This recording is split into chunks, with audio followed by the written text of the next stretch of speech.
여러분 안녕하세요. 세계지리 스텝 바이 스텝 진짜곰 이진욱입니다. 자, 오늘은 29번째 시간이고요. 지난 시간에 이어서 도시와 관련된 두 번째 내용 살펴보도록 하겠습니다. 자, 지난 시간에는 우리 도시와 관련된 첫 번째 내용으로서 도시화와 관련된 내용 살펴봤었죠. 자, 도시화와 관련된 내용은요, 크게 선진국과 개발도상국의 도시화를 비교하는 내용을 중점적으로 기억해 두시면 됩니다. 자, 생각해 볼까요? 선진국 도시화가 어떤 속도로 이루어졌죠? 점진적, 느린 속도로 이루어졌다. 자, 반면 개발도상국은 빠른 속도로, 짧은 시간 동안에 굉장히 빠른 속도로 이루어졌다. 자, 그러다 보니 도시가 어떤 기반 구조가 다 갖추어져 있지 않은 상태에서 계속해서 수많은 사람들이 몰려들다 보니까 과잉 도시화가 나타나게 되었고, 그 결과 주택 부족, 다음에 실업 문제, 다음에 쓰레기 문제와 같이 다양한 도시 문제가 나타나고 있다. 이게 바로 개발도상국 도시화의 특징이라고 얘기했었죠.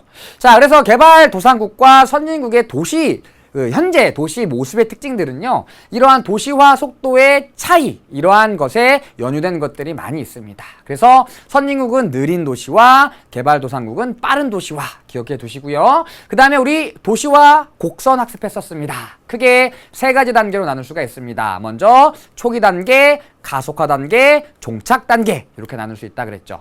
자, 가속화 단계는 많은 사람들이 이촌양도에 의해서 도시로 몰려들면서 도시 거주 인구 비율이 빠르게 증가하는 단계. 자, 반면 종착 단계는 이미 대부분의 사람들이 도시에 거주하고 있어서 도시 거주 인구 수가 가장 많은 단계라고 말씀드렸습니다. 그래서 증가 속도, 비율의 증가 속도, 그리고 비율 자체의 절대적인 양, 이 두 가지 헷갈리지 말라고 말씀드렸죠?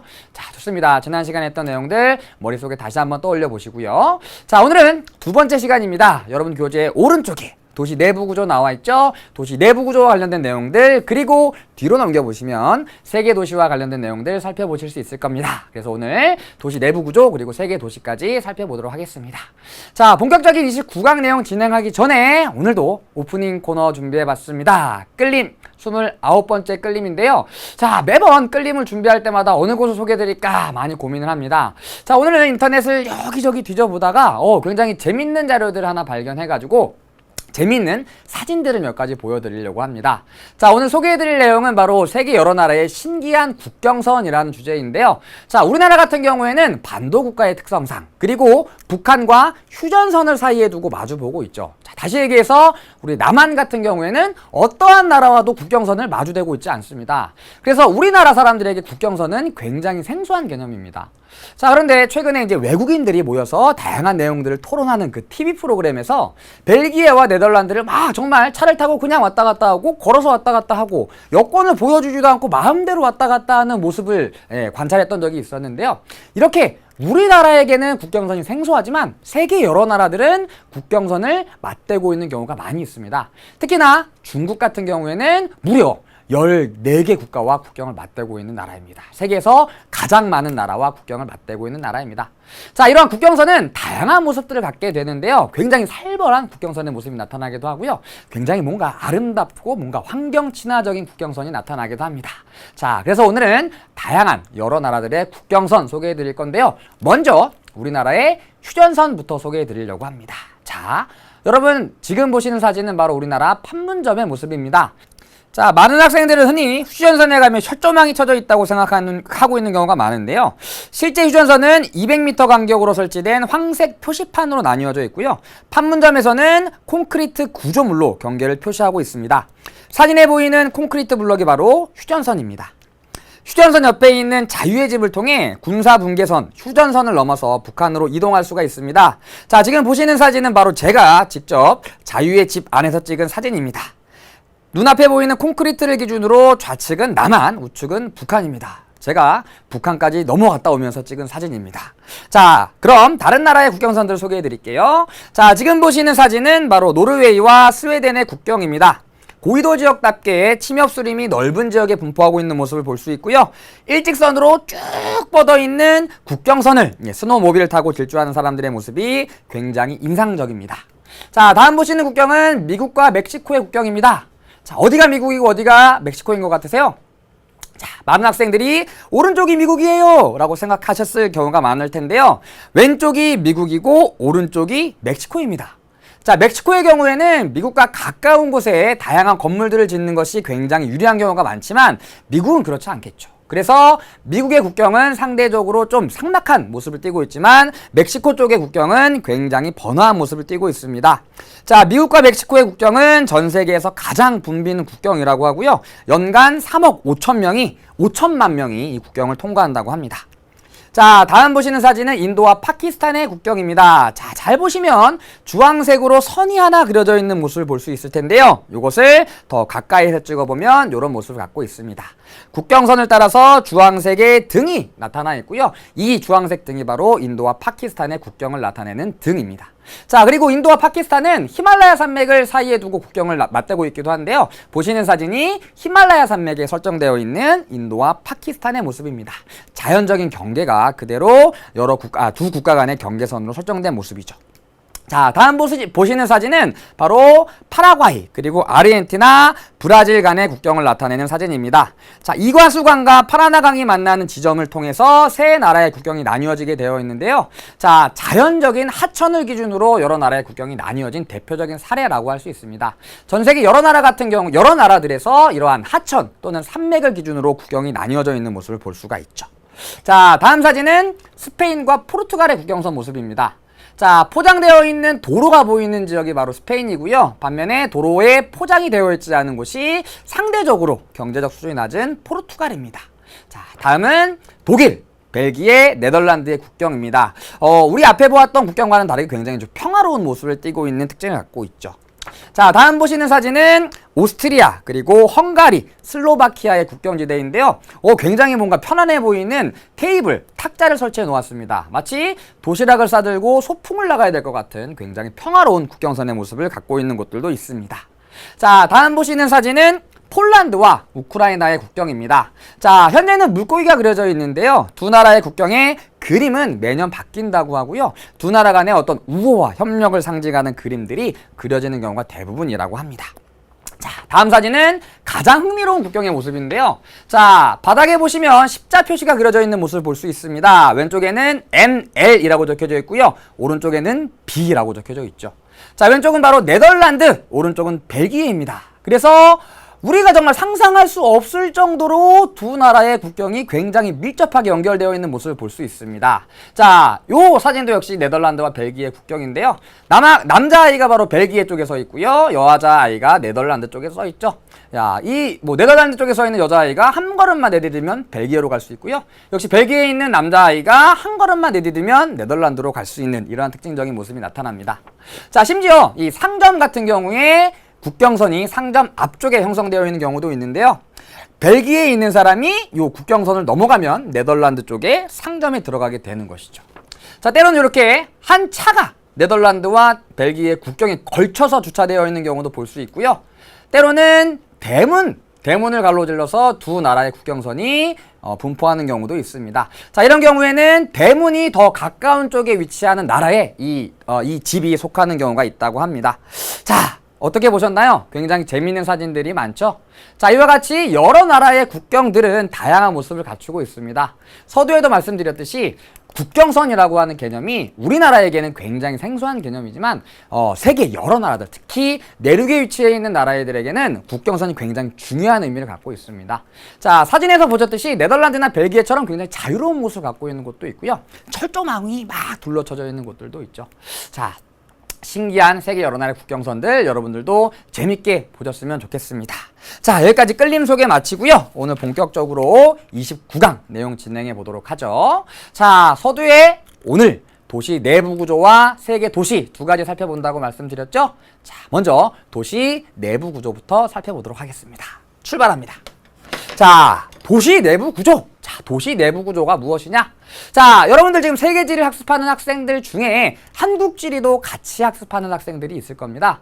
자, 한국지리에서는요, 이 도시 내부 구조를 굉장히 깊숙하게 굉장히 어려운 내용까지 다룹니다. 그런데 세계지리에서는 너무 깊숙한 내용까지 다루진 않으니까요. 기본적인 내용들만 학습하고 간다고 생각하시면 됩니다. 자, 그럼 일단 도시 내부 구조가 어떤 의미인지 의미부터 살펴볼게요. 자, 도시 내부 구조는 도시를 구성하는 기능들의 공간적인 배열이라는 의미를 갖고 있습니다. 항상 왜 이렇게 정의를 어렵게 쓰는지 모르겠어요. 자, 글이 굉장히 어려운데요. 자, 여러분들의 이해를 돕기 위해서 사진을 몇 장 준비했습니다. 자, 우리나라의 모습인데요. 자, 보시는 사진은 우리나라의 테헤란로의 모습입니다. 어떤 건물들이 보이나요? 굉장히 높은 빌딩들이 보이고요. 자, 이 빌딩에서 뭐 하고 있을까요? 여러 사람들이 일을 하고 있겠죠. 일반적으로 업무용으로 쓰이는 빌딩들이 테헤란로 가득히 들어서 있는 모습을 볼 수가 있습니다. 자, 두 번째 사진은 여의도의 모습입니다. 자, 학교에서 학생들한테 이렇게 물어봅니다. 여러분들 여의도 가면 뭐가 있죠? 방송국이요! 라고 대부분 대답하는데요. 물론 여의도 하면 방송국도 중요하지만 여의도는 우리나라 금융의 중심지예요. 다양한 은행들의 본점이 모여 있고요. 증권거래소가 여기 있습니다. 그리고 수많은 증권회사들, 그 다음에 보험회사들도 여기에 모여 있습니다. 자, 다음 세 번째 사진은요. 서울에 거주하시는 학생들은 잘 알 텐데요. 여기 어딘가요? 서울 최고의 번화가인 명동입니다. 딱 보면 아까 앞에 봤던 두 개의 사진과는 완전히 다른 모습을 갖추고 있죠. 자, 어떠한 업종들이 많이 입지하고 있나요? 자그마한 상점들이 많이 들어서 있고요. 우리 앞에 봤던 굉장히 높은 업무용 빌딩들은 찾아볼 수가 없습니다. 그리고 굉장히 많은 사람들이 거리를 가득 메우고 있죠. 자, 사진으로 보건대 아마 크리스마스 때 풍경인 것 같습니다. 제가 예전에 크리스마스 때 명동에 한번 나가본 적이 있었거든요. 공중부양을 실컷 하다 왔습니다. 저는 전혀 움직이고자 하는 의지가 없는데 제 마음과는 다르게 막 제 몸이 막 이렇게 갔다가 저렇게 갔다 하는 경험을 할 수 있는데요. 절대 크리스마스 때 명동 가시면 안 됩니다. 사람이 엄청나게 많아요. 왜냐하면 수많은 상점들이 모여있기 때문이죠. 자, 그래서 이렇게 상점들이 모여있는 명동과 같은 곳도 있고요. 또 이런 곳도 있습니다. 자, 보시는 사진은 강남 어떤 곳의 아파트 단지의 모습을 보여주는 것입니다. 자, 앞에 봤던 테헤란로와 여의도 같은 업무용 빌딩들도 없고요. 명동과 같이 작은 상점들도 없습니다. 반면에 굉장히 높은 아파트들이 빽빽하게 들어서 있죠. 자, 그래서 도시 안을 들여다보면 어떤 곳에는 업무용 빌딩이 많고요. 어떤 곳에는 상점들이 되게 많고요. 어떤 곳에는 이와 같이 주거용 아파트나 단독주택들이 많은 경우가 있습니다. 자, 이러한 모습들을 우리는 도시 내부 구조라고 부르는 것이죠. 자, 정의 한번 다시 살펴볼까요? 도시를 구성하는 기능들의 공간적 배열이래요. 다시 얘기해서 주거 기능이 어디에 있느냐, 업무 기능이 어디에 있느냐, 또 상업 기능이 어디에 있느냐, 그것을 우리는 곧 도시 내부 구조라고 한다는 얘기죠. 자, 그럼 왜 이렇게 도시 내부는 여러 공간으로 갈라져 있을까요? 자, 그 이유는 도시 내부 구조가 분화되기 때문입니다. 분화. 자, 분화는 나뉘어진다는 뜻입니다. 자, 그래서 도시가 성장함에 따라 유사한 기능은 모이고요. 서로 다른 기능은 분리되는 것. 그것을 분화라고 얘기합니다. 자, 아까 사진을 예로 들어본다면 테헤란로에는 업무 기능은 모이고요. 다음 테헤란로에서 주거 기능은 다른 지역으로 빠져나가게 되는 것이죠. 업무 기능과 주거 기능이 서로 분리가 되는 것입니다. 그래서 이렇게 도시 내부 구조가 분화되면서 도시 내부의 다양한 기능들이 공간적으로 배열되게 되는 것입니다. 자, 그럼 왜 도시 내부는 여러 구역으로 분화되게 될까요? 자, 도시 내부가 분화되는 요인은 크게 두 가지를 살펴볼 수가 있습니다.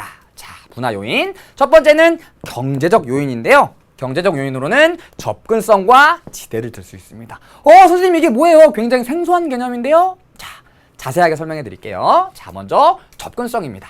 자, 접근성은 말 그대로 접근하기 쉬운 정도를 얘기합니다. 자, A라는 곳에서 B라는 곳에 얼마나 쉽게 접근할 수 있느냐, 그것을 접근성이라고 얘기합니다. 그래서 접근성은 쉽게 접근할 수 있는 정도, 당연히 교통과 밀접한 관련을 맺고 있겠죠. 버스 노선이 많은 곳, 또 다양한 노선들이 지하철 노선들이 같이 지나는 환승역 같은 경우에는 접근성이 굉장히 좋겠죠. 그래서 교통과 밀접한 관련을 맺고 있습니다. 자, 도시 내의 여러 지역들은 지역에 따라서 접근성의 차이가 나타나게 되는데요. 자, 그림 볼까요? 자, 도시에 A, B, C 세 지역이 있습니다. 자, 세 지역 중에서 접근성, 다시 얘기해서 도시의 모든 지역에서 가장 쉽게 접근할 수 있는 곳은 어디일까요?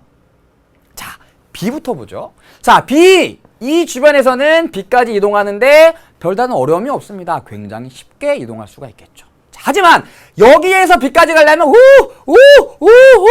하루 종일 여행을 해야 됩니다. 지하철에 앉아서 막 꾸벅꾸벅 아직도 안 왔네. 막 꾸벅꾸벅 아직도 안 왔네. 굉장히 먼 거리를 이동해야 된다는 얘기죠. 자, 하지만 A 같은 경우에는 이 주변에서도 쉽게 찾아올 수 있고요. 도시 내 대부분의 지점에서 아주 멀지 않은 거리를 이동해서 찾아올 수가 있는 곳입니다. 그래서 도시의 중앙에 위치할수록 접근성이 좋다, 이렇게 얘기할 수가 있겠죠. 자, 그리고 이와 같이 교통로가 발달해 있을 경우에, 다시 얘기해서 버스 노선 또는 지하철 노선이 발달해 있는 경우를 생각해 볼 수가 있겠죠. 자, 역시 A는 접근성이 가장 좋습니다. 자, 그럼 B와 C 중에서 더 쉽게 접근할 수 있는 곳 어딘가요? 당연히 더 많은 교통수단을 이용할 수 있는 C가 접근성이 더 좋겠죠. 자, 이와 같이 도시 내에서 위치와 또는 교통수단이 발달한 정도에 따라서 접근성의 차이가 나타나게 되는 겁니다. 이게 바로 접근성이라는 개념이에요. 자, 그럼 두 번째, 지대라는 개념 살펴보죠. 자, 지대는요, 일단 토지를 이용하여 얻을 수 있는 수익을 얘기합니다. 요거는 땅의 주인의 입장에서 바라본 개념이고요. 반면에 토지를 빌리는 사람의 입장에서는 토지에 대한 임대료를 나타냅니다. 자, 사실 같은 개념이라고 볼 수 있습니다. 토지를 이용하여 얻을 수 있는 수익이 높으면 높을수록 임대료도 높아지겠죠. 그래서 빌려주는 사람의 입장에서는 토지를 이용해서 얻는 수익, 그리고 빌리는 사람의 입장에서는 토지를 이용함에 있어서 그 대가로 지불하는 임대료, 이 두 가지를 모두 지대라고 얘기합니다. 자, 그리고 지대는 일반적으로 지가와 굉장히 밀접한 개념을 갖고 있습니다. 당연히 토지를 이용하여 얻을 수 있는 수익이 높으면 높을수록 지가도 비싸지겠죠. 너도 나도 여기를 차지하려고 하겠죠. 이 땅에서 100만 원의 수익을 얻을 수 있대요. 나 이 땅 살래. 나 이 땅 살래. 이 땅에서는 1000만 원의 수익을 얻을 수 있대요. 나 이 땅 살래. 막 서로 경쟁이 일어나다 보면 다 자연스레 지가가 높아지게 됩니다. 자, 그런데 이 접근성과 지대는 굉장히 밀접한 관련을 맺고 있습니다. 자, 다시 그림 보죠. 자, A, B, C가 있습니다. 세 지역 중에 접근성이 가장 좋은 곳, 바로 A입니다. 자, 접근성이 좋다는 얘기는 그만큼 많은 사람들이 쉽게 모여든다는 얘기고, 가계를 내면 A, B, C 세 지역 중에 가장 많은 돈을 벌 수 있는 곳이 바로 A가 되겠죠. 와우! 돈 가장 많이 벌 수 있습니다. 자, 그럼 당연히 접근성이 좋은 곳은 지대가 높아지겠죠. 다시 얘기해서 접근성이 좋은 곳을 이용하기 위해서는 더 많은 임대료를 내야 되고요. 지대가 접근성이 좋은 곳을 얻기 위해서는 더 많은 지가를 지불해야 되는 것이죠. 그래서 여러분들, 우리나라에서 땅값이 가장 비싼 곳 매년 변합니다. 가장 비싼 곳은 우리 명동에 있는, 지금 사용하지 않는 단위지만 어떤 곳에 한 평의 땅값이 2억이 넘어갑니다. 쉽게 얘기하면 2억을 들고 가면 요만한 가로 세로 1.8m 공간의 땅을 한 평 살 수 있다는 얘기죠. 2억 들고 가서 거기다 집을 지으면 누웠다가 일어났다가 누웠다가 일어났다가 제자리에서 씻고요. 밥 먹고 똥도 싸고 막 요강 같은 거 놓고 막 그렇게 이용할 수밖에 없는 겁니다. 자, 반면 우리나라에서 땅값이 제일 싼 곳은 400원도 안 돼요. 한 평에 400원도 안 됩니다. 여러분들 매일 매점에서 사 먹는 1,000원짜리 빵을 사 먹을 이 1,000원 가지고 그 지역에 가면 땅을 3평을 살 수가 있습니다. 여러분들 매점에서 빵을 사 먹을 때마다 땅 3평이 날아간다고 생각하면 됩니다. 그런데 이 땅에 가려면 일단 등산복부터 입어야 됩니다. 그리고 저 멀리 막 산을 타고 올라가면은 내 땅을 발견할 수 있게 되는 것이죠. 그래서 명동은 접근성이 좋기 때문에 지대가 높고 따라서 지가가 비싸지는 거고요. 반면에 방금 얘기했던 400원도 안 되는 땅은 접근성이 나쁘기 때문에 지가가 낮은 거죠. 자, 좋습니다. 자, 그럼 접근성이 좋은 곳은 지대가 높대요. 자, 그럼 이와 같은 접근성과 지대라는 요인에 의해서 도시 내부가 어떻게 나뉘어지는지 한번 살펴보죠. 자, 도시가 있습니다. 도시 안에는 수많은 기능들이 자리 잡고 있어요. 자, 관공서도 있고요. 행정기능, 그다음에 대기업의 본사도 있습니다. 업무기능, 사람들 집, 주거기능도 있고요. 은행도 있고요. 공장도 있습니다. 자, 도시의 규모가 작을 때는요, 도시 내부에서 접근성의 차이가 나타나지 않습니다. 무슨 얘기냐면 충분히 걸어서 이동을 하더라도 어디든지 쉽게 이동할 수 있을 정도로 도시의 규모가 작거든요. 그래서 도시의 분화가 일어나지 않습니다. 자, 그런데 시간이 지나면 도시에 더 많은 사람들이 계속해서 모여들겠죠. 그러면 도시의 규모가 더 커지게 됩니다. 그럼 도시 안에 있는 기능들도 더 많아지게 되겠죠. 자, 아주 뚜렷하진 않지만 아주 작았을 때, 도시의 크기가 아주 작았을 때보다는 그래도 도시 안에서 지역에 따른 접근성의 차이가 어느 정도 나타나거든요. 그러면 접근성이 좋은 곳으로 몰려들려는 애들이 가운데로 모여들면서 분화가 일어나기도 합니다만 아직까지는 미약한 상태예요. 자, 그러다가 사람들이 더 몰려듭니다. 계속해서 몰려듭니다. 도시가 더 커지겠죠. 기능들도 더 많아지고요. 자, 도시의 규모가 커지다 보니 이제는 걸어서 이동할 수 없습니다. 자, 서울에 사시는 여러분들 강서구에서 걸어서 강동구까지 갈 수 있나요? 물론은 갈 수가 있겠죠. 막 다리가 막 흔들흔들 막 부러질 때쯤 도착할 수가 있습니다. 자, 그런데 도시의 규모가 크면 일반적으로 도보로 이동하는데 한계가 있기 때문에 교통수단이 발달합니다. 버스 노선도 생기고요. 다음 지하철도 발달하게 됩니다. 자, 그러면 도시 내의 여러 지역 간의 접근성의 차이가 나타나게 되는데요. 접근성 가장 좋은 곳 여기입니다. 핫플레이스로 등장하게 되는 것이죠. 땅값이 엄청나게 올라갑니다. 자, 그런데 이 비싼 땅값, 다시 얘기해서 비싼 지대를 감당할 수 있는 애들이 있고요. 또 감당할 수 없는 애들이 있습니다. 예를 들어 대기업, 돈 되게 많습니다. 자본 규모가 엄청나게 크죠. 한 평에 2억? 껌이야. 은행, 돈 되게 많죠. 이런 애들은 비싼 지대를 감수하고서라도 도시의 중심으로 몰려들려고 합니다. 그 다음에 관공서, 서울의 시청이 막 구석에 있으면 안 되겠죠. 당연히 비싸더라도 도시의 중심으로 모여들어야 됩니다. 그래서 관공서 도시의 중심으로 모이고요. 대기업의 업무 기능 중심으로 모이고요. 그 다음에 고급 상점들, 백화점 같은 것들. 우리나라에서 매출이 가장 많은 백화점 하루 매출이 80억이래요. 지대 충분히 감당할 수가 있겠죠. 그 다음에 은행들도 도시의 중심으로 모여듭니다. 반면 집 2억 들고 명동에 가면 한 평밖에 못 산대요. 반면에 외곽으로 나오면 훨씬 더 넓은 집에 살 수 있습니다. 당연히 외곽으로 빠져나오겠죠. 학교 운동장이 100평입니다. 운동장만 200억이에요. 안 되겠죠? 빠져나옵니다. 공장도 마찬가지고요.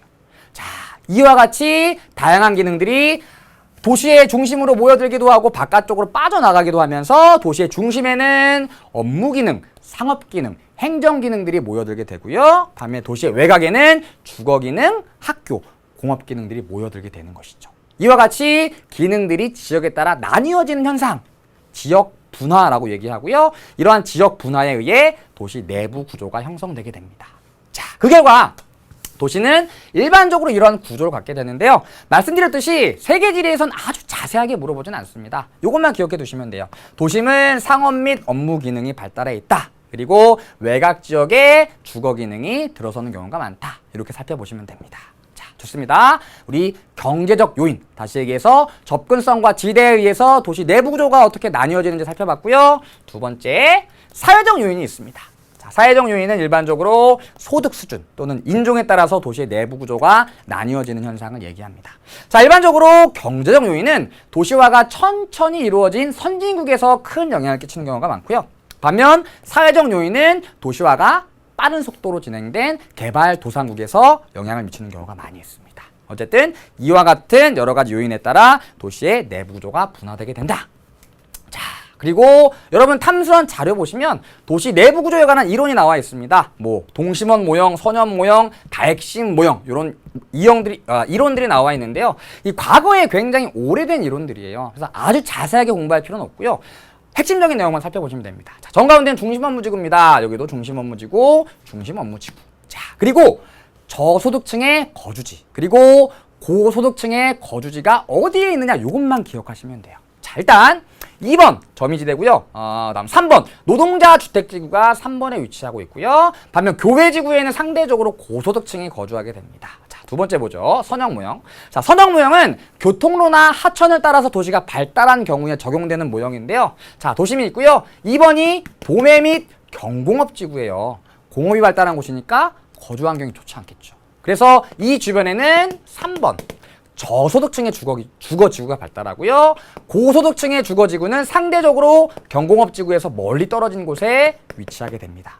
자, 여기도 마찬가지예요. 다핵심 모형. 자, 핵이 여러 개 있다. 다시 얘기해서 서울에 명동도 있지만 잠실도 있고 신촌도 있고 이런 것들 다핵심이라고 얘기하는데요. 역시 2번이 도매 및 경공업지구입니다. 이 주변에는 저소득층의 주거지구가 들어서게 되고요. 반면 고급주택지구는 경공업지대에서 먼 곳에 들어선다. 이 정도만 기억해 두시면 됩니다. 자, 좋습니다. 그럼 우리 선진국과 개발도상국의 도시 내부 구조가 어떠한 차이를 갖고 있는지 선진국부터 살펴볼게요. 자, 먼저 선진국의 도시 내부 구조입니다. 자, 선진국은 굉장히 오랜 시간에 걸쳐서 점진적으로 천천히 도시화가 이루어진 나라들입니다. 자, 그러다 보니 경제적 요인이 아주 오랫동안 작용하면서 도시 내부 구조가 굉장히 뚜렷하게 분화되게 됩니다. 그래서 첫 번째 특징, 도시 내부 구조의 분화가 뚜렷하다. 그래서 아까 봤던 이와 같은 형태의 도시 내부 구조가 나타나는 나라들이 많아요. 천천히 도시화가 이루어졌기 때문에. 다음 두 번째. 자, 도심은 집약적인 토지 이용이 이루어진대요. 자, 무슨 얘기냐면 도심은 도시의 중심입니다. 당연히 지대가 비싸고요. 지가도 비싸겠죠. 한 평에 2억짜리 땅에서 막 뽑기 하면서 막 껌 팔면서 이 땅을 이용할 수는 없겠죠. 최대한 이 땅에서 뽕을 뽑아야 되는 겁니다. 그러니까 좁은 땅을 아주 효율적으로 이용하기 위해서는 높이 올리고요. 아래로 깊게 파야 되겠죠. 그것을 집약적 토지 이용이라고 부릅니다. 당연히 고층화가 이루어지게 되고요. 다음 세 번째. 도심은 상업 및 업무 기능은 집중되지만 반면에 이게 없죠. 뭐가 없다 그랬죠?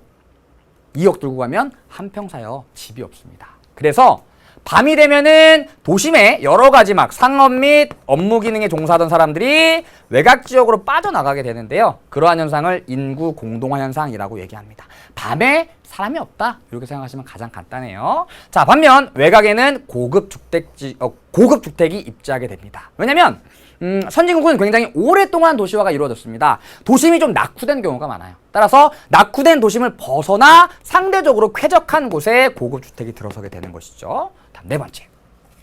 도심 재활성화가 진행되기도 하는데요. 요건 우리 지난 시간에도 살펴봤었죠. 방금 말씀드렸듯이 선진국의 도심은 상대적으로 낙후된 경우가 많이 있습니다. 그래서 이러한 도심을 다시 보다 효율적으로 이용하기 위해서 도심 재활성화가 진행되기도 한다. 이렇게 정리해 두시면 됩니다. 자, 다음은 개발도상국의 도시 내부 구조 살펴보죠. 자, 개발도상국 같은 경우에는 과거에 식민 지배를 받은 나라들이 많습니다. 그래서 도시 내부 구조 자체도 식민 지배의 영향이 나타나는 경우가 많이 있습니다. 그래서 첫 번째 특징이 바로 식민 지배의 영향입니다. 자, 어떠한 특징들이 나타나면 항구를 중심으로 도시가 발달하는 경우가 많이 있고요. 도시의 중심에 광장이 들어서는 경우가 많이 있습니다. 이러한 것들은 식민 지배의 영향을 받아서 나타나는 이러한 도시 내부 구조라고 얘기할 수가 있습니다. 다음 두 번째. 자, 개발도상국은 아주 빠르게 도시화가 이루어졌기 때문에 도시 내부 구조 분화가 불완전하게 형성되어 있는 경우가 많이 있습니다. 천천히 여러 가지 경제적 요인이 접근성과 지대가 상호작용을 하면서 도시 내부 구조가 서서히 나뉘어가는 것이 아니고 굉장히 빠른 속도로 이루어지기 때문에 도시 내부 구조가 불완전하다. 반면 선진국은 도시 내부 구조 분화가 뚜렷하다. 가장 큰 차이점. 첫 번째라고 볼 수 있고요. 세 번째 봅시다. 자, 계층 간 공간 분리가 뚜렷하대요. 아까 개발도상국 같은 경우에는 소득 또는 인종에 따라서 도시 내부 구조가 많이 나뉘어진다 그랬죠. 사회적 요인에 따라서 도시 내부가 나뉘어지게 되는 것입니다. 그래서 도시 외곽에는 저급주택이 우리 살펴봤던 슬럼 같은 이런 것들이 여기에 형성되고요. 반면 도심 주변에는 고급주택이 들어서는 경우가 많이 있습니다. 자, 선진국과 비교해보죠. 선진국은 도시화가 천천히 진행되면서 도심이 상대적으로 낙후했어요. 그러니까 상대적으로 쾌적한 외곽 지역에 고소득층이 거주하게 되는 것이고요. 개발도상국은 빠르게 도시화가 이루어지면서 도시 내에서 가장 발달하는 곳이 도심이에요. 당연히 거주하기 편한 도심 주변에 고급주택이 들어서게 되는 겁니다. 그래서 선진국 고급주택이 도시 외곽, 반면 개발도상국은 고급주택이 도심 주변. 이게 가장 큰 차이라고 볼 수 있고요. 시험에서도 가장 자주 다루는 내용입니다. 잘 정리해 두시기 바라고요. 자, 그래서 대표적인 도시 내부 구조는 바로 남아메리카의 도시 내부 구조인데요. 자, 정가운데 고급 상가와 도심 업무 지구가 위치해 있고요. 그리고 엘리트 주거 지역이 고급 상가와 도심 업무 지구를 따라서 형성되어 있습니다. 그래서 상대적으로 슬럼 지역과 그다음에 여기 불량 주거 지역들은 도시 외곽 지역에 나타나는 경우가 많이 있고요. 그다음에 고급 상가와 도심 업무 지구 주변에 엘리트 주거 지역이 나타난다. 이와 같은 모습을 보이는 경우가 많다. 이렇게 살펴보시면 됩니다. 자, 여기까지 우리 도시 내부 구조 살펴봤습니다. 자, 그래서 도시 내부 구조의 첫 번째 의미 기억해 두시고요. 왜 이렇게 도시 내부가 여러 지역으로 분화되는지 경제적 요인과 사회적 요인 정리해 두시기 바랍니다.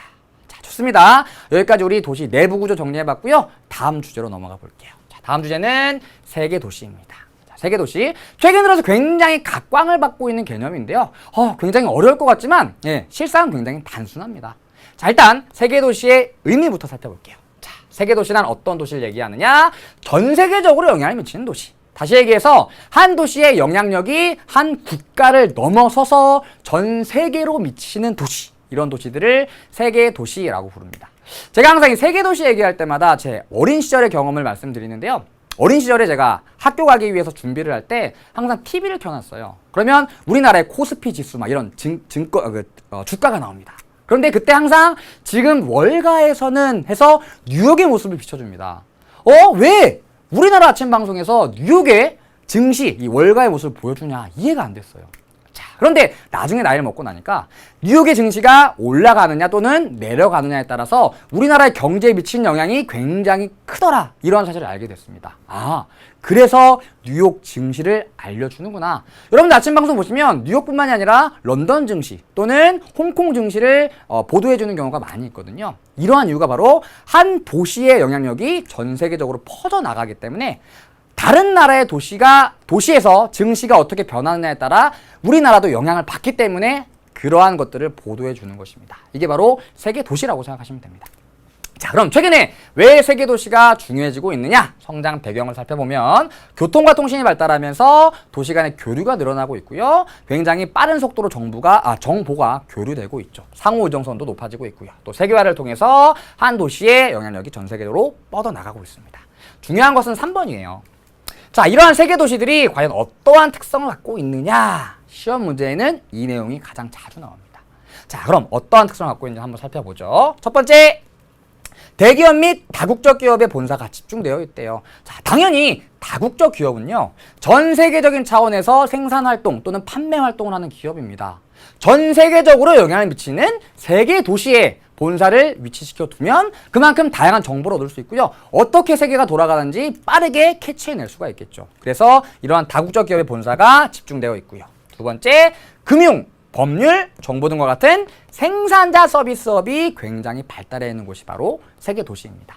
자, 우리 생산자 서비스는요, 우리 뒤쪽에서 다시 공부할 텐데요. 어떤 기업에게 공급되는 굉장히 지식 집약적이고 전문화된 서비스, 이러한 서비스를 생산자 서비스라고 얘기합니다. 대표적인 게 금융, 법률, 정보, 보험, 부동산업 이런 것들이 있고요.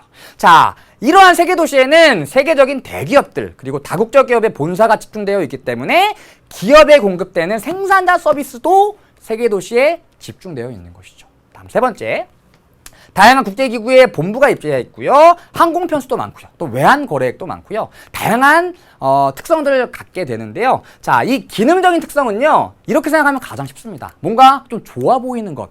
최근 들어서 각광을 받고 있는 것들은 세계 도시에 다 많아요. 이렇게 생각하면 가장 쉽게 구분해 보실 수가 있습니다. 그래서 다국적 기업의 본사 많고요. 다음에 생산자 서비스업도 발달해 있고요. 국제기구의 본부도 많고요. 항공 편수도 많다. 세계 도시의 기능적인 특성입니다. 다음 네 번째 보죠. 자, 네 번째는 세계 도시 체계입니다. 자, 체계라고 하는 것은 어떤 일정한 조직을 이루고 있는 것을 얘기하는데요. 우리 알고 있는 조직 중에서 가장 체계적인 조직이 바로 군대입니다. 군대. 그렇죠? 가장 위에 대통령이 있고요. 그 다음에 4스타, 그 다음에 3스타, 2스타, 1스타 이렇게 내려오죠. 4스타의 숫자가 가장 적고요. 그 다음에 아래로 내려올수록 숫자가 많아지는 이러한 체계를 갖고 있습니다. 그리고 남학생들 이 체계의 가장 아래쪽에 2등병으로 편입되게 되는 것이죠. 삼각형의 가장 아래쪽에. 이게 바로 어떠한 체계를 이룬다라고 하는 내용인데요. 세계 도시들도 이러한 체계를 이루고 있다는 얘기죠. 자, 그래서 항상 나오는 지도가 바로 이 지도입니다. 그러니까 세계 도시라고 하더라도 다 똑같은 것은 아니다. 세계 도시마다 각각의 특징이 다르고 또 세계적으로 영향을 미치는 정도도 다르다. 이러한 세계 도시의 계층에 따라서 최상위 세계 도시, 그리고 상위 세계 도시, 하위 세계 도시로 분류해 볼 수가 있습니다. 자, 오늘 간단히 적을게요. 최상위 세계 도시. 자, 그리고 상위 세계 도시, 그리고 하위 세계 도시로 분류해 볼 수 있습니다. 물론 그 분류하는 기준에 따라서 다른 구분을 적용할 수도 있습니다. 자, 시험에서 물어보는 것은 무엇이냐? 그리고 세계 도시 체계가 갖고 있는 특징은 무엇이냐면, 자, 일단 위쪽으로 갈수록, 다시 얘기해서 최상위 세계 도시일수록 전 세계에 미치는 영향력이 당연히 크겠죠. 다음 생산자 서비스업은 더 많겠죠. 다음에 항공 편수도 더 많겠죠. 자, 그래서 이 세계 도시 체계의 상위에 위치할수록 세계적으로 더 큰 영향력을 끼치고요. 그렇기 때문에 더 많은 기능이 집중되어 있다. 이렇게 살펴보시면 됩니다. 주의하셔야 될 것은 자, 도시 체계의 상위로 갈수록 도시의 수는 줄어듭니다. 자, 확인해 보죠. 자, 최상위 세계 도시 어떤 도시들이 있냐면 뉴욕 있고요. 그 다음에 런던 있고요. 도쿄 있습니다. 3개밖에 없죠. 다음에 상위 세계 도시 하나, 둘, 셋, 넷, 다여, 일곱, 8개 정도 있네요. 최상위 세계 도시보단 숫자가 많네요. 반면 하위 세계 도시 하나, 둘, 셋, 넷, 다여, 일곱, 여덟, 아홉, 열, 열하나도 되게 많죠. 그래서 아래로 내려갈수록 도시의 숫자가 많아지고 반대로 상위로 갈수록 더 고차로 갈수록 도시의 숫자가 줄어든다. 이거는 주의해 두셔야 됩니다. 자, 그래서 시험 문제는 어떻게 나오냐면요. 이렇게 나오는 겁니다. 자, A와 B 세계 도시를 줍니다. A 도시와 B 도시의 특성을 비교하시오. 아, A는 B보다 항공 편수가 많다. 맞는 얘기고요. A는 B보다 생산자 서비스업이 적다. 틀린 얘기가 되는 거죠. 그래서 계층에 따라서 세계 도시의 특성을 비교하는 문제들이 자주 나옵니다. 잘 정리해 두시기 바랍니다. 자, 좋습니다. 자, 이러한 세계 도시는 전 세계적으로 굉장히 큰 영향력을 끼치는 도시이고요. 보다 숫자도 많아지고 있고요. 그 영향력도 보다 커지고 있습니다. 자, 그런데 세계 도시가 성장함에 따라 항상 좋은 것만 있는 건 아니고요. 세계 도시가 성장함에 따라 여러 가지 문제점이 나타나기도 하는데요. 그래서 5번째 세계 도시의 문제점 살펴보려고 합니다. 자, 문제점은요, 크게 2가지로 구분해 볼 수가 있습니다. 첫 번째, 세계 도시 내에서 나타나는 문제점. 두 번째, 세계 도시 간에 나타나는 문제점. 이렇게 2가지로 나눠볼 수가 있습니다. 첫 번째, 세계 도시 내에서 나타나는 문제점은 양극화 현상이 심화된다는 것입니다. 자, 세계 도시에는 다양한 생산자 서비스업이 발달한다 그랬죠. 생산자 서비스업 고도의 지식집약적인 서비스업인 경우가 많습니다. 굉장히 높은 수준의 교육을 받은 소위 엘리트들이 많이 근무하게 된다는 것이죠. 자, 그럼 이런 엘리트들이 근무하는 빌딩들이 많이 숫자가 늘어나겠죠. 자, 이러한 엘리트들의 숫자가 늘어나는 만큼 건물을 관리하는 청소하시는 분들 또는 쓰레기 치우시는 분들, 상대적으로 소득이 적은 사람들의 숫자도 늘어나게 되겠죠. 그래서 고소득층이 늘어나는 만큼 저소득층의 숫자도 늘어난다. 이게 바로 세계 도시 내에서 나타나는 양극화라고 생각하시면 됩니다. 다음 2번째, 세계 도시 간의 격차가 심화되는 문제도 나타나는데요. 자, 어떤 대기업이 본사를 어디에다가 입지시킬까 고민을 합니다. 자, 이왕이면 상위 세계 도시보단 최상위 세계 도시가 좋겠죠. 이왕이면 하위 세계 도시보단 상위 세계 도시가 좋겠죠. 다시 얘기해서 전 세계에 미친 영향력이 크면 클수록 다양한 기능들이 더욱더 집적되게 되고요. 그에 반해 상대적으로 세계적으로 미친 영향이 작은 도시들은 이러한 기능들의 숫자가 좀 줄어들게 되는 이러한 현상이 나타나게 됩니다. 이러한 현상을 세계 도시 간의 격차라고 부르고요. 시간이 지날수록 보다 심화되고 있다. 이렇게 정리해 볼 수가 있습니다. 자, 우리나라 같은 경우에도 서울에 수많은 인구가 집중되어 있고요. 수많은 기능들이 집중되어 있습니다. 서울에 이러한 인구와 기능들이 몰리면 몰려들수록 다른 지역들은 상대적으로 인구가 줄어들고 기능도 줄어들게 되겠죠. 일례로 서울의 종합병원 굉장히 많지만 서울의 종합병원이 늘어나면 늘어날수록 상대적으로 지방의 조그마한 도시들은 종합병원이 줄어들게 되겠죠. 격차가 심화되게 되는 겁니다. 이런 것이라고 생각해 주시면 돼요. 그래서 세계도시의 문제점은 세계도시 내 문제점, 그 다음에 세계도시 간에 나타나는 문제점, 이렇게 2가지로 나누어서 살펴보시면 됩니다. 자, 여기까지 오늘 세계 도시까지 정리해봤습니다. 자, 그래서 오늘 크게 도시 내부 구조 그리고 세계 도시 2개의 주제에 대해서 학습해봤는데요. 자, 도시 내부 구조, 도시 내부가 여러 지역으로 분화되는 현상을 얘기합니다. 그래서 선진국과 개발도상국의 도시 구조를 비교하는 문제, 도시 내부 구조를 비교하는 문제 자주 나옵니다. 선진국은 도시 내부 구조 분화가 뚜렷하다. 반면 개발도상국은 불완전하다. 그리고 선진국은 고소득층의 주거지가 교외 지역에 입지하지만 개발도상국은 도심 주변에 입지한다. 이렇게 나누어서 살펴보시면 되고요. 세계 도시는 어떠한 기능적인 특징을 갖고 있는지, 그리고 계층에 따라서 이러한 기능적인 특성이 어떠한 차이를 갖고 있는지 정리해 보시면 됩니다. 자, 그럼 이와 관련해서 어떠한 문제들 출제되는지 문제 같이 풀어볼게요. 자, 먼저 여러분 탐수론 교재 164페이지의 7번 문제입니다. 자, 세계 도시와 관련된 문제네요. 자, 7번. 다음 글에서 설명하는 도시를 지도에 A부터 E에서 고르래요. 자, 이 도시는 세계적인 무역항이자 세계 최대의 금융도시래요. 자, 세계 금융과 자본을 관리하는 기능은 월가를 중심으로 월스트리트 발달해 있고, 세계적인 예술 및 문화 공연은 브로드웨이 지역에서 이루어지고 있대요. 그리고 국제연합 UN의 본부가 있답니다. 어떤 도시인가요? 월스트리트, 브로드웨이, UN의 본부, 바로 뉴욕입니다. 자, 그럼 지도에서 뉴욕 찾아주시면 됩니다. 자, 먼저 A, 영국이네요. 런던이고요. 다음 B는 프랑스, 파리. 다음에 C는 미국의 서쪽 지역의 로스앤젤레스고요. 다음 D, 여기가 바로 뉴욕이죠. 다음에 E는 오스트레일리아의 시드니라고 볼 수가 있겠죠. 자, 그래서 세계 도시와 관련된 문제는요, 종종 지도와 연관지어서 출제되는 경우도 있습니다. 세계 도시의 위치 잘 파악해 두시면 좋을 것 같습니다. 다음 문제로 가봅시다. 자, 다음 문제는 세계 도시와 관련된 문제이면서 자료 해석과 관련된 문제이기도 합니다. 한번 읽어보죠. 자, 여러분 교재 164페이지고요. 8번 문제입니다. 자, 그래프는 도시별 세계 500대 기업의 본사 수와 총 매출액을 나타낸 것이래요. 이에 대한 옳은 분석만을 보기 위해서 있는 대로 고르랍니다. 모두 고르란 얘기죠. 자, 그래프가 제시되어 있는데요. 세로축에는 총 매출액이, 가로축에는 세계 500대 기업의 본사 수가 표현되어 있습니다. 자, 보기 보면서 그래프 같이 살펴보죠. 자, 기업. 세계 500대 기업의 본사는 대부분 북반구에 위치해 있대요. 자, 베이징 북반구, 도쿄 북반구, 파리 북반구, 북반구, 오!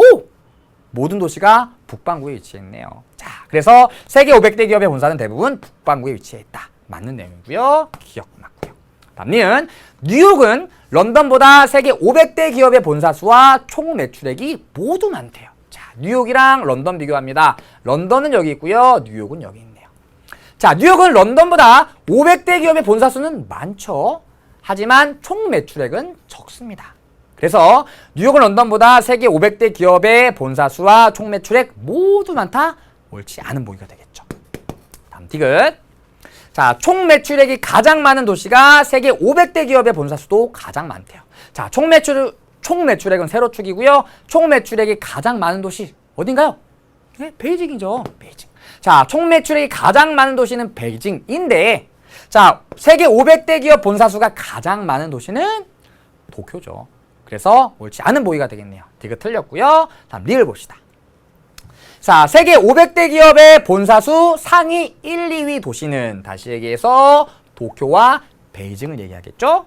자, 모두 동부아시아에 위치해 있다. 그렇죠. 베이징 중국, 도쿄 일본 두 도시 모두 동부아시아에 위치해 있습니다. 자, 기억과 리을이 맞는 보기고요. 정답은 기억, 리을이 되겠네요. 좋습니다. 자, 이런 문제는요, 어려워하지 마시고요. 그대로 자료를 해석해주기만 하면 충분히 푸실 수 있는 문제입니다. 여러분들 자료 해석 굉장히 어려워하시는데요. 그냥 사전 지식이 없더라도 충분히 풀 수 있죠. 물론 이러한 도시들이 북반구에 위치하고 있다는 사실은 알아야 하지만, 그냥 자료만 해석해 주시면 됩니다. 그러니까 너무 어려워하지 마시고요. 조금 쉽게 마음을 편안히 먹고 접근해 주셨으면 좋겠어요. 자, 다음 문제 가봅시다. 자, 다음 문제는 164페이지의 9번 문제입니다. 자, 지도는 세계도시 체계를 나타낸 것이래요. 우리 아까 살펴봤었죠. 세계도시 체계. 자, AC 도시군에 대한 설명으로 옳은 것을 고르랍니다. 자, 그래서 A, B, C 세계 도시군이 제시되어 있고요. 자, A 봅시다. A, 뉴욕, 오, 런던, 그 다음에 도쿄네요. 최상위 세계 도시들이라고 볼 수 있고요. 다음에 B는 시카고, 로스앤젤레스, 파리, 암스테르담 이런 도시들입니다. 상위 세계 도시이고요. 다음에 C는 하위 세계 도시가 되겠죠. 자, 그러면 상대적으로 A, B, C에서 A로 갈수록 고차, 다시 얘기해서 세계 도시 체계에서 상위에 위치하는 도시들이 됩니다. 자, 그럼 선지 보죠. 자, 1번 A는 B보다 도시의 수가 많대요. 자, A는 B보다 상대적으로 상위 계층의 중심지입니다. 상위에 위치할수록 도시의 숫자는 적다 그랬죠. 그래서 옳지 않은 내용이고요. 2번. A는 C보다 도시당 일평균 외화 거래액이 많대요. 자, 최상위 중심지일수록 세계에 미친 영향이 더 큽니다. 당연히 외환 거래액도 훨씬 더 많겠죠. 그래서 위로 올라갈수록 외환 거래액이 많습니다. 당연히 A는 C보다 외환 거래액이 많겠죠. 자, 2번이 정답이네요. 남은 선지도 볼게요. 3번. 자, B는 C보다 도시당 국제금융기관 수가 적대요. 자, B는 C보다 상위 중심지이기 때문에 국제금융기관의 수가 많겠죠. 다음, 네 번째. 자, C는 A보다 국제경제에 미친 영향이 크대요. 자, 세계 도시군 중에서 세계 경제에 미친 영향이 가장 큰 도시군은 A가 되겠죠. 다음 5번. 도시 내 생산자 서비스업 발달 정도는 C, B, A 순이다? 아니죠. A, B, C 순이 됩니다. 자, 그래서 제가 아까 말씀드렸었죠. 뭔가 좋은 것들, 최근에 떠오르고 있는 것들은 상위 중심지일수록 더 많다. 이렇게 생각하시면 됩니다. 자, 생산자 서비스업 최근에 떠오르고 있고요. 고차 중심지일수록 더 많이 발달해 있습니다. 그 다음에 국제 영향이 경제에 미친 영향도 당연히 크고요. 그 다음에 국제 금융기관 수 많을수록 좋겠죠. 당연히 고차 중심지일수록 많고요. 외화 거래, 외화 많으면 좋겠죠. 그래서 상위 계층의 중심지일수록 더 많은 겁니다. 이렇게 생각하시면 조금 더 쉽게 풀이하실 수 있을 것 같아요. 자, 다음 문제로 가봅시다. 자, 다음 문제는 여러분 교재 165페이지의 심화 문제 2번입니다. 자, 다음 자료는 두 도시를 검색한 화면이래요. 가나에 들어갈 도시를 지도 A부터 D에서 고르랍니다. 자, 봅시다. 유럽의 수도라고 불리는 곳이래요. 자, 이 도시의 특징에 대해 알려주세요. 유럽연합과 북대서양 조약기구의 본부가 있대요. 자, 유럽연합 본부, EU의 본부가 있는 곳 어딘가요? 벨기에 브뤼셀이죠. 자, 가는 브뤼셀에 대한 설명입니다. 자, 다음 자, 세계 3대 금융 중심의 하나로 이 도시의 특징에 대해 알려주세요. 산업혁명 이후에 꾸준히 세계 경제의 중심지 기능을 유지하고 있대요. 산업혁명이 최초로 일어난 나라 어딘가요? 영국입니다. 당연히 이 도시는 런던이 되겠죠. 자, 그럼 가는 브뤼셀, 나는 런던 찾아주시면 됩니다. 자, A, 여기가 영국이고요. 영국의 수도인 런던, A고요. 나가 런던이었죠? A, 정답 3번밖에 없네요. 다음 B는, 가는 브뤼셀이었고요. 여기 B가 바로 브뤼셀이 되죠. 자, 참고로 C는 이탈리아의 로마, 다음에 D는 오스트레일리아의 비엔나입니다. 정답은 3번이 되겠네요. 자, 한 문제 더 풀어보겠습니다. 자, 여러분 교재 166페이지의 3번 문제입니다. 자, 다음 자료는 학생이 작성한 평가지래요. 기억 리을 중 답이 옳게 표시된 것을 고르랍니다. 왼쪽은 개발도상국의 도시 내부 구조이고요. 죄송합니다. 왼쪽은 라틴 아메리카의 도시 내부 구조, 오른쪽은 동남아시아의 도시 내부 구조입니다. 자, 봅시다. 진술 1. 가는 경제와 통치 핵심 지역이 도시의 외곽에 위치한대요. 아니죠. 도시의 중심, 도심 업무지구에 위치하고 있죠. 아니요로 표시해야 됩니다. 옳지 않고요. 다음 진술 2. 나는 무역을 위한 항구 지역이 도시 성장의 거점이 됐대요. 맞네요. 예, 맞고요. 미음 맞고요. 다음에 디귿 3번. 가나는 선진국에 비해 도시 내부 지역 분화가 불안전하다. 맞죠. 개발도상국이니까. 다음 리을, 죄송합니다. 아니요라고 했으니까 틀린 내용이 되겠죠. 자, 다음 4번. 가나 모두 도시 내부 구조에 식민지배 영향이 반영되어 있다. 개도국 같은 경우에는 식민지배 영향 반영되어 있다 그랬죠. 예라고 체크했으니까 맞는 내용입니다. 정답은 4번이 됩니다. 자, 여기까지 우리 도시와 관련된 두 번째 내용 살펴봤습니다. 자, 오늘 공부한 내용 중에 어떤 내용들이 중요한지 오늘의 키워드 알려드릴게요. 오키. 자, 첫 번째, 도시 내부 구조를 분화시키는 경제적 요인 적어보시고요. 두 번째와 세 번째는 선진국과 개발도상국의 도시 내부 구조를 비교하는 내용입니다. 다음 마지막은 세계 도시의 특징을 정리해 두시면 됩니다. 자, 좋습니다. 오늘은 도시와 관련된 내용 중에 도시 내부 구조 그리고 세계 도시에 대해서 살펴봤습니다. 자, 오늘 배운 내용들 복습 꼭 하시고요. 자, 다음 시간에는 다른 단원으로 넘어가게 됩니다. 자원 중에서 에너지 자원의 특성 관련된 내용들을 살펴보도록 하겠습니다. 오늘도 고생 많으셨습니다. 다음 시간에 만나요. 여러분들은 참 소중한 사람입니다. 안녕.